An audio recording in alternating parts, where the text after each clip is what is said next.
कई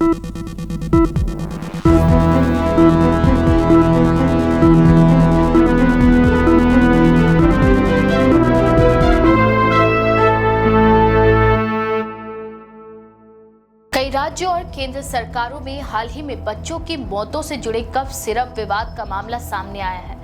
एमपी के छिंदवाड़ा जिले में यह आरोप है कि कफ सिरप देने के बाद बच्चों में किडनी फेल होने की समस्या उत्पन्न हुई और 6 बच्चों की मौत हो गई। जांच में कहा गया कि इन दवाओं में डाइथिलीन ग्लाइकोल नामक जहरीला रसायन मिला हो सकता है, जो आमतौर पर ऑटोमोबाइल के ब्रेक फ्यूल्ड पेंट या स्याही जैसे कारोबारों में उपयोग होता है। दावा ये हुआ है कि इस प्रकार के रसायन अपेक्षाकृत सस्ते होने के कारण कुछ निर्माता सामग्री लागत घटाने के उद्देश्य से मिलावट कर सकते हैं। इस लापरवाही की वजह से दवा की गुणवत्ता और सुरक्षा दोनों पर ही सवाल खड़े हो रहे हैं। इन घटनाओं के बाद कई राज्य सरकारों ने विशेष कार्यवाही की है। उदाहरण स्वरूप यूपी में 20 से अधिक दवा कंपनियों के 196 कफ सिरप नमूने जांच के लिए भेजे गए हैं। अमरोहा जिले में जिलाधिकारी की ओर से कोल्ड ड्रिंक नामक कफ सिरप की बिक्री पर पूर्ण प्रतिबंध लगा दिया गया है। कुछ राज्यों जैसे पंजाब और झारखंड ने ये सिरप पूरी तरह प्रतिबंधित कर दिया है,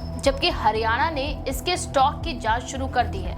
तमिलनाडु में एक फैक्ट्री पर कार्रवाई की गई है, जिनमें 350 से ज्यादा खामियों का खुलासा हुआ है, जैसे क्वालिटी कंट्रोल का अभाव, सफाई की व्यवस्था न होना, अवैध केमिकल का उपयोग आदि। केंद्र सरकार ने भी कदम उठाए हैं। एक महत्वपूर्ण आदेश ये है कि 2 वर्ष से कम आयु के बच्चों को कफ सिरप बिल्कुल नहीं देना चाहिए, क्योंकि उनकी शरीर प्रणाली अधिक संवेदनशील होती है। इसके अलावा खांसी की दवाओं में किसी प्रकार की दुष्प्रक्रिया की संभावना को ध्यान में रखते हुए उनके उपयोग में सावधानी बरतने की सलाह दी गई है। इन घटनाओं ने फार्मास्यूटिकल मैन्युफैक्चरिंग यानी दवा निर्माण और उसके नियमन तंत्र पर गहरा सवाल खड़ा कर दिया है। कई विशेषज्ञों और मीडिया ने इस पूरे मामले को निगरानी की कमी, मानक उल्लंघन और जवाबदेही का अभाव जैसे शब्दों से वर्णित किया है।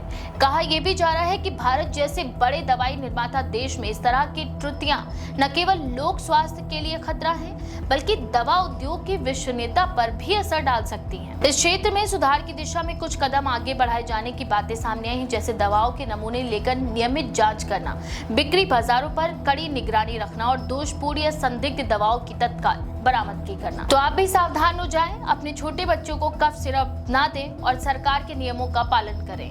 ऐसी और भी लेटेस्ट अपडेट्स के लिए देखते रहें द पेज 90।